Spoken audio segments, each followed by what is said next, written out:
Assalamualaikum warahmatullahi wabarakatuh. Salam sejahtera dan salam Malaysia Madani. Yang berusaha Tuan Pengerusi Majlis, yang dihormati Tuan Guru Besar, barisan guru-guru dan rakan-rakan yang saya hormati sekalian. Pertama-tamanya, marilah kita merafakkan setinggi-tinggi kesyukuran kehadirat Allah Subhanahu wa taala kerana dengan limpah kurnia-Nya kita dapat berkumpul pada hari yang bermakna ini. Tajuk pidato saya pada hari ini ialah peranan Raja Pemerintah dalam demokrasi berparlimen. Hadirin yang dihormati sekalian, Malaysia merupakan sebuah negara yang mengamalkan sistem demokrasi berparlimen dan raja berperlembagaan.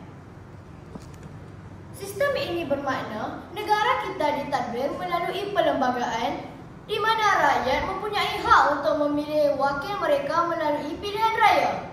Dan pada masa yang sama, institusi raja tetap kekal sebagai lambang kedaulatan, perpaduan dan kestabilan negara. Namun begitu, apakah peranan sebenar seorang raja pemerintah dalam sistem ini?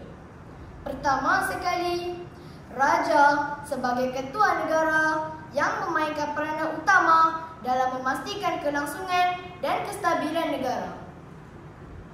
Dalam konteks Malaysia, yang di-Pertuan Agong dilantik secara bergilir oleh Majlis Raja-Raja dan menjadi simbol perpaduan rakyat. Walaupun kuasa pemerintahan dijalankan oleh kerajaan yang dipilih rakyat, perkenan raja tetap diperlukan dalam pelantikan Perdana Menteri, pembubaran parlimen dan pengisytiharan undang-undang tertentu. Hadirin sekalian, peranan kedua raja pemerintah adalah sebagai penjaga perlembagaan. Raja bukan sahaja berperanan secara simbolik, tetapi juga secara substantif dalam memastikan bahawa segala tindakan kerajaan dan parlimen sentiasa berada dalam kerangka perlembagaan. Ini termasuklah menjaga hak-hak keistimewaan orang Melayu dan Bumiputera, kedudukan agama Islam sebagai agama persekutuan, serta keluhuran undang-undang negara. Selain itu, raja juga bertindak sebagai pemangkin keharmonian antara kaum dan agama. Dalam masyarakat yang majmuk seperti Malaysia, suara raja sering menjadi suara yang seimbang yang menyeru kepada toleransi, perpaduan dan kesederhanaan. Hadirin yang saya muliakan, walaupun kuasa raja pemerintah dalam sistem demokrasi berparlimen adalah tertakluk kepada perlembagaan, namun peranan baginda tetap signifikan dan amat dihormati. Raja bukan sahaja lambang tradisi dan sejarah, tetapi juga menjadi benteng terakhir kepada prinsip demokrasi, keadilan dan keluhuran undang-undang.